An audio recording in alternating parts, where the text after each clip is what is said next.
आपके सामने रख पा रहा हूँ। आज का विषय काफ़ी महत्वपूर्ण है। आज का विषय आत्मनिर्भर भारत पे है।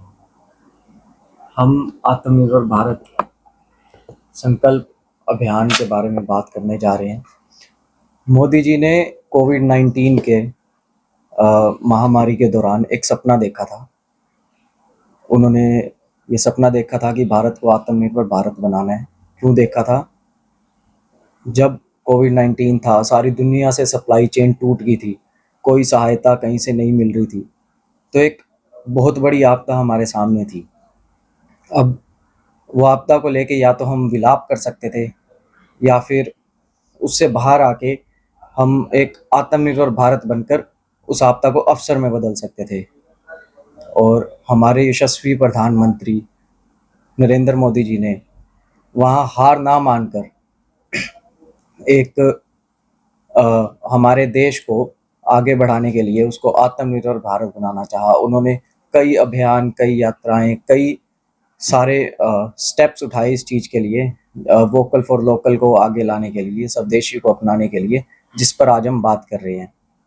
भाजपा ने भाजपा प्रदेश अध्यक्ष जी ने इस बारे में विचार किया और एक जिला के अंदर एक टोली बनाई गई इस चीज़ की, इस अभियान के लिए, जिसमें एक संयोजक और 3 सह संयोजक को नियुक्त किया गया।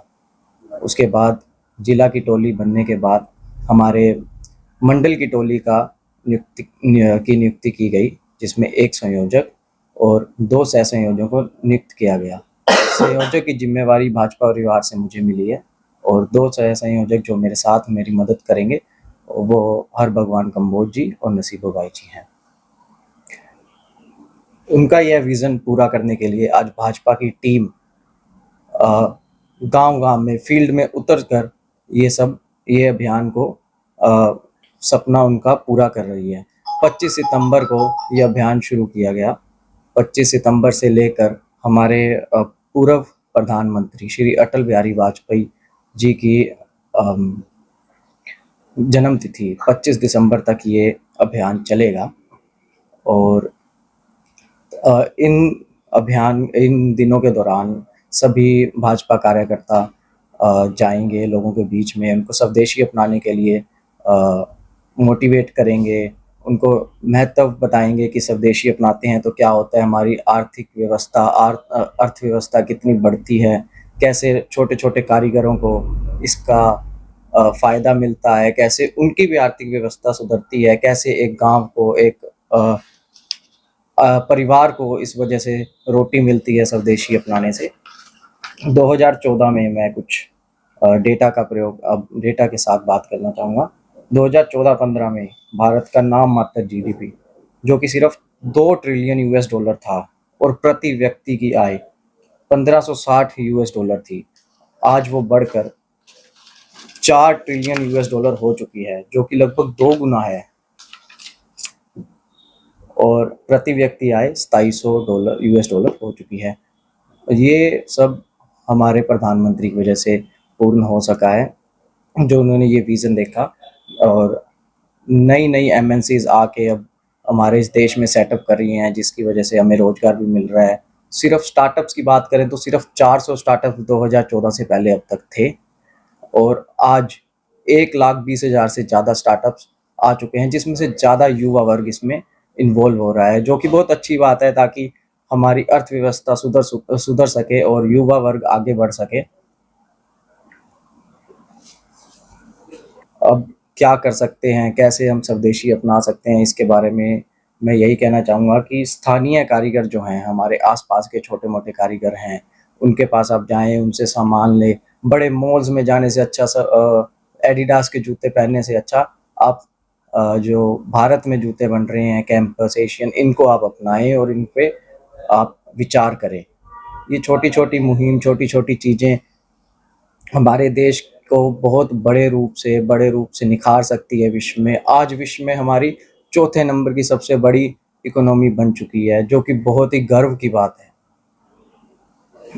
हर चीज़ों का 2014 से पहले आज तक इंपोर्ट बहुत ज़्यादा हो रहा था, जैसे कि डिफेंस डिपार्टमेंट में भी देखें तो बहुत बड़े इंपोर्ट किए जा रहे थे। हम बिल्कुल भी आत्मनिर्भर उस चीज़ में नहीं थे, परंतु आज हम इतने सशक्त हो चुके हैं, भारत इतना आत्मनिर्भर हो चुका है कि लोगों को ये चीज़ें, हम डिफेंस की चीज़ें दे रहे हैं। फिलीपींस में लगभग 375 मिलियन यूएस डॉलर के डिफेंस इक्विपमेंट्स हम दे चुके हैं। ब्रह्मोस मिसाइल हम दे चुके हैं और तेजस विमान आज भारत में बन रहा है, जो कि बहुत बड़ी उपलब्धि है भारत के लिए। मैं चाहूँगा कि आप सब भी इस मोदी जी के इस सपने को पूर्ण करें, क्योंकि मोदी जी या कोई भी सरकार, नायब सैनी सरकार अकेली ये सपना पूर्ण नहीं कर सकती है। हम सब भारतीयों का मैं कहूँगा हम सब भारतीयों का एक कर्तव्य है, जिम्मेवारी है, जो हमें एक निभानी है, हमें अपने देश के प्रति निभानी है। तो मैं चाहूँगा कि आप स्वदेशी अपनाएं, वोकल फॉर लोकल अपनाएं। इन सब स्लोगन्स का सिर्फ आप इन सब स्लोगन्स को आप सुने नहीं, बल्कि इनको अपने जीवन में उतारें और इन पे खरे उतरें। धन्यवाद।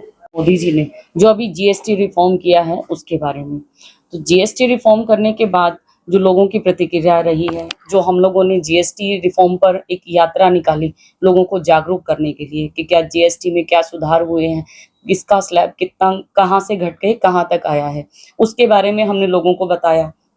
तो हमने दुकानदारों से भी जब बात की तो उनका भी यही कहना था कि जीएसटी रिफॉर्म से बहुत फर्क पड़ने वाला है, क्योंकि जब लोग सामान की कीमतें घटेंगी तो ग्राहक दुकान पे चढ़ेगा, और जब ग्राहक दुकान पे आएगा तो हमें भी फायदा होगा। ग्राहक को चीज सस्ती मिलेगी लेकिन हमारा भी बिजनेस बढ़ेगा, उससे कहीं ना कहीं बहुत ज्यादा फर्क पड़ने वाला है। जो हम आम बाजार में बिकने वाली हर आम चीज, जो जरूरत की चीज है, जो रोजाना की जरूरत की चीज है, उस पर जो जीएसटी खत्म किया है मोदी जी ने, वो बहुत ही अच्छी पहल है। और जीएसटी में सुधार करना क्यों जरूरी था, उसका जीएसटी का उद्देश्य क्या है? पूरे देश में एक भारत एक टैक्स एक बाजार, ये उनका मेन उद्देश्य था, ताकि जो टैक्स है वो सिर्फ एक रहे। आज तक क्या था, पहले बहुत सारे अलग अलग टैक्स लगा करते थे। जब से जीएसटी लगा है तो दुकानदारों को ये सहूलियत रही है कि अलग अलग टैक्स भरने की जगह पे उन्हें सिर्फ पता है कि सिर्फ एक टैक्स भरना है, उसी पे कंसंट्रेट करना है। तो उन लोगों को इस चीज से बहुत सहूलियत मिली है। वो लोग कहते हैं कि हम इस चीज से बहुत खुश थे जब जीएसटी लगा था। तो जीएसटी लगने से अगर दुकानदार खुश थे, तो उसके बाद जब जीएसटी घटा है तो उनकी खुशी जो है उससे बड़ी है, किसी तरह की कमी नहीं आई है। वो लोग कहते हैं कि हाँ ठीक है, अभी जो सामान दुकान में पड़ा है वो पुराने रेट पर आया है, लेकिन जो नया आएगा वो नया बैच वो घटे हुए रेट से आएगा, तो उससे कहीं ना कहीं बिजनेस को बहुत बढ़ावा मिलेगा। तो उन लोगों को इस चीज से किसी भी तरह का कोई एतराज नहीं है, और सुधार की दिशा में एक बहुत ही अच्छा प्रयास किया गया है। टैक्स की स्लैब में जो कमी आई है वो भी बहुत काबिले तारीफ है। और उसके बाद जो है सारा कुछ अब डिजिटल होता जा रहा है, तो डिजिटलाइजेशन की तरफ भी एक बहुत अच्छी पहल है।